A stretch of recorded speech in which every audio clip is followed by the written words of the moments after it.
Hello guys. तो welcome daily PYQ discussion series के अपने 25th डे में। और हम बहुत ज़्यादा अपने राइट 3 साल के पिछले पीवाईक्यूज एनालाइज कर चुके हैं और अभी हम 2020 के पॉलिटी के प्रीलिम्स के क्वेश्चन यहाँ पे देख रहे हैं, राइट। एंड अगेन मैं आपको बार बार कहता हूँ कि इस साल भी अकॉर्डिंग टू मी 2022 के प्रीलिम्स में there were more than 30 to 35 questions that were entirely built upon PYQs। सिर्फ PYQ के ऑप्शन के एनालिसिस पे के बेसिस पे आप उन आंसर्स को लगा सकते थे, राइट।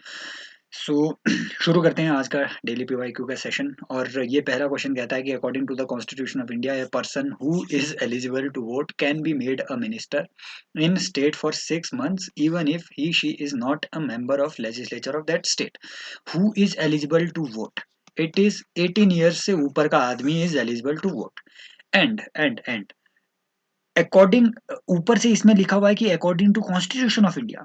अगेन मैंने आपको ये बात बार बार बोली हुई है कि when it is giving the reference of the constitution और any law, the things have to be mentioned in the constitution with the same text and with the same reference, right, with the same text and with the same sense.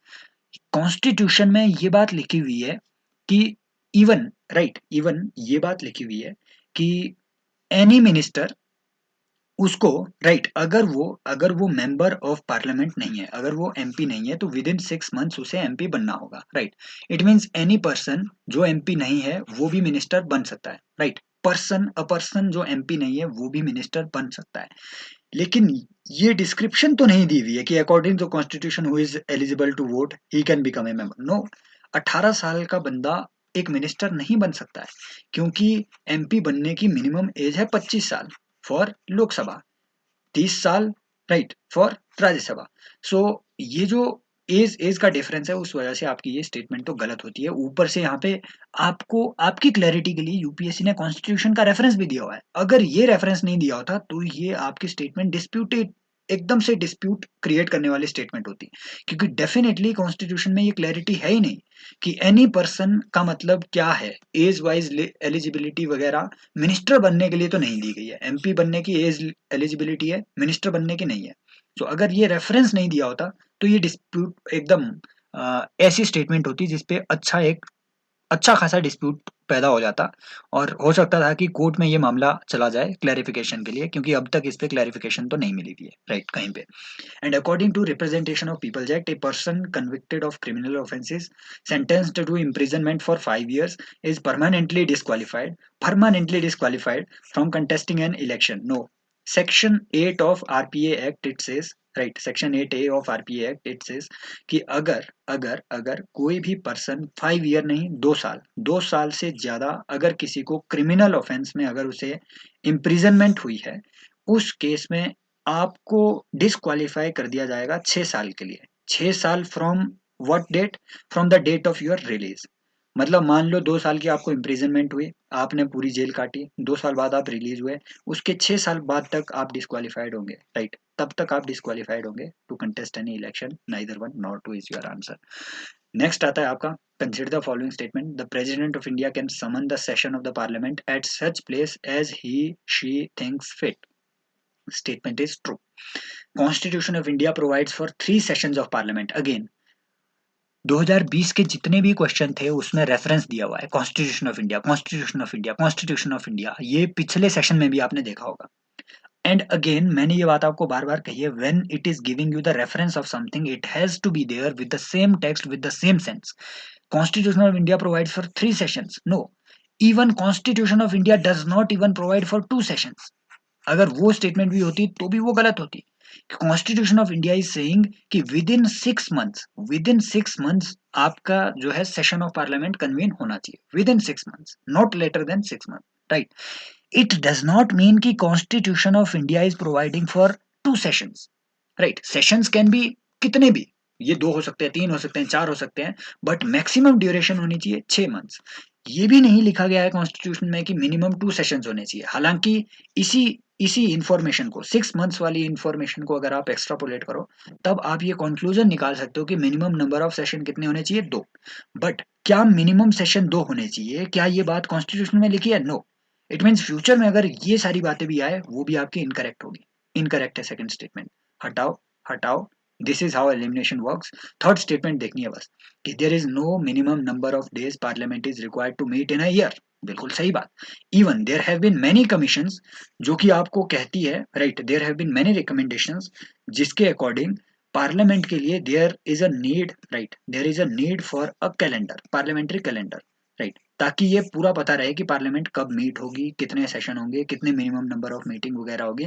This is a recommendation of many commissions, right, of many commissions and of many committees. लेकिन as of now there is no minimum number of years, no parliamentary calendar. 1 and 3 correct answer. Next comes कि which of the following are all the 4 countries members of G20। G20 के membership यहाँ पूछी जा रही है और 2017 में एक ऐसा ही क्वेश्चन पूछा गया था कि which of the following members, right, which of the following countries are all the members of gulf cooperation council. उससे आपको बस ईरान हटाना था। यहाँ से भी आपको कुछ ऐसी ही चीजें हटानी है।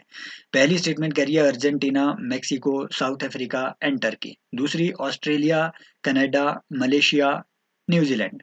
हटाओ मलेशिया को, right. Brazil, Iran, right, Saudi Arabia and Vietnam. हटाओ वियतनाम को। Indonesia, Japan, Singapore, South Korea. हटाओ सिंगापुर को। Argentina, Mexico, South Africa, Turkey. These are your all 4 members. याद रखना साउथ ईस्ट एशिया से there is only member Indonesia. Singapore नहीं है, Malaysia नहीं है, बस यहाँ से आपने चीजों को याद रखना है, राइट। एंड देन ये जो आपके वियतनाम है ये तो मेंबर नहीं है, राइट। G7 की मेंबरशिप अगर आपको याद रखनी है तो बस ये चीजें आपने याद रखना है G7 की, क्योंकि G7 जो है G20 अगेन ये क्वेश्चन आपके लिए इंपॉर्टेंट हो गया है। अगर आपको वो बोले, इस साल भी 2022 में भी एक क्वेश्चन आया था कि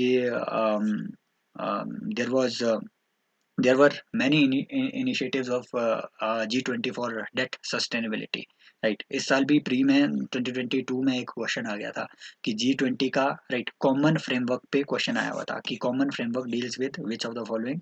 तो डेट सस्टेनेबिलिटी से रिलेटेड है G20 का, राइट।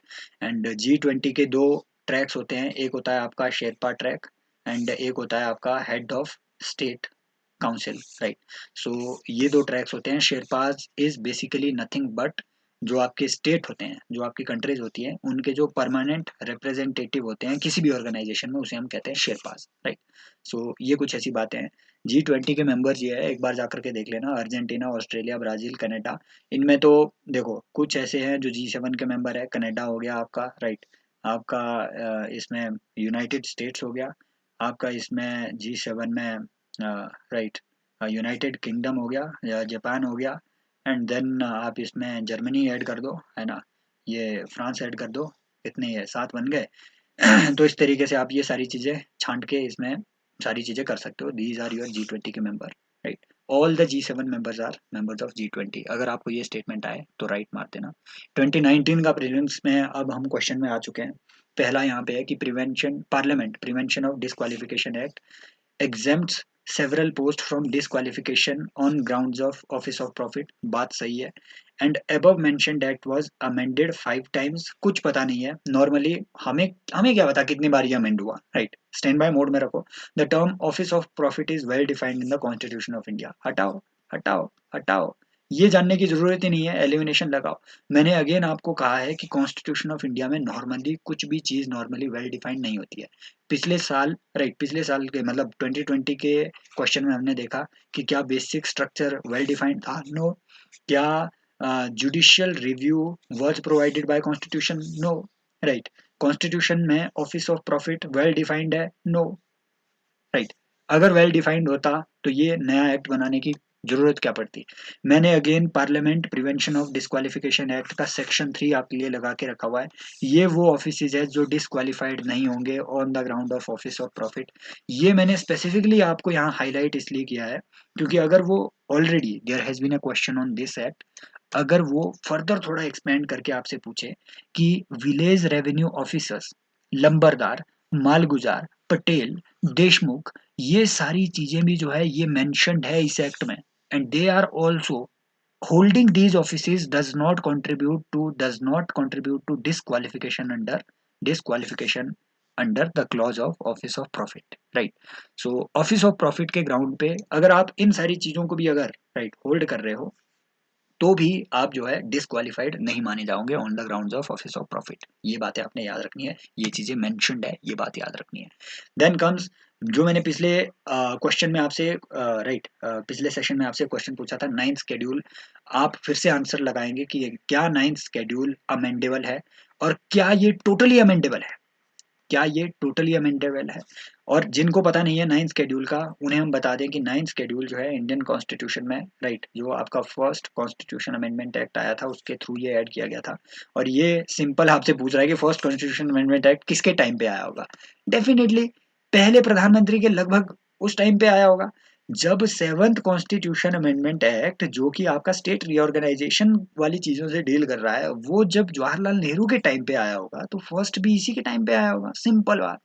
एंड नाइन्थ शेड्यूल जो है ये आपको जुडिशियल इम्यूनिटी प्रोवाइड करता है कुछ एक ऐसे एक्ट को जो कि इसमें प्लेस किए गए हैं। आप मुझे बताएंगे क्या ये जुडिशियल इम्यूनिटी टोटल है, और अगर टोटल नहीं है तो कौन सी वो साल है जब तक, अगर अगर उस साल तक प्लेस किए गए राइट, चलो बता ही देता हूँ। 1973 April 1973 I think 24 April was the date जबकि आपकी केशवानंदा भारती जजमेंट आई थी। और इसके बाद से जितने भी आपके एक्ट हैं अगर वो नाइन्थ शेड्यूल में डाले गए हैं they are subject to judicial review. इससे पहले के एक्ट जो है जुडिशियल रिव्यू के अंडर नहीं आते हैं। ये बात आपने अब बतानी है कि कौन से राइट कौन से जजमेंट में सुप्रीम कोर्ट ने बोले हैं, कमेंट सेक्शन में बताना है। आई होप गाइस ये सारे जो लेक्चर्स है, ये video series small video series आपकी प्रिपरेशन में थोड़ी बहुत वैल्यू ऐड कर पा रही होगी। एंड आप मुझे ज्वाइन कर सकते हैं अनअकैडमी पे, बिल्कुल फ्री में आप मेरे लेक्चर्स एक्सेस कर सकते हैं अनअकैडमी पे। और एक्सेस जो है लाइव लेक्चर्स की आपको मिलेगी लिंक्स के थ्रू, जो आपको मिलेंगे मेरे टेलीग्राम चैनल पे। टेलीग्राम चैनल की डिस्क्रिप्शन में आपको लिंक मिल जाएगी, जा करके ज्वाइन कर लेना। और डेली 9 बजे राइट, डेट में टाइम नहीं आने बताऊंगा आपको, लेक्चर की लिंक डायरेक्टली मुझे मिल जाएगी मेरे टेलीग्राम चैनल पे, और आप मुझे वहाँ पे फॉलो कर सकते हैं। एंड सुबह आजकल हम right science and tech comprehensively Unacademy पे लाइव क्लासेस में फ्री फॉर फ्री स्टडी कर रहे हैं। आप ज्वाइन कर सकते हैं इन सारे सेशंस को भी। एंड कीप सपोर्टिंग गाइस, आपके कमेंट हमेशा मोटिवेट करते हैं, कमेंट करते रहिए और बताते रहिए कि कैसे इन चीज़ों को और ज़्यादा बेटर किया जा सकता है। Thank you, take care.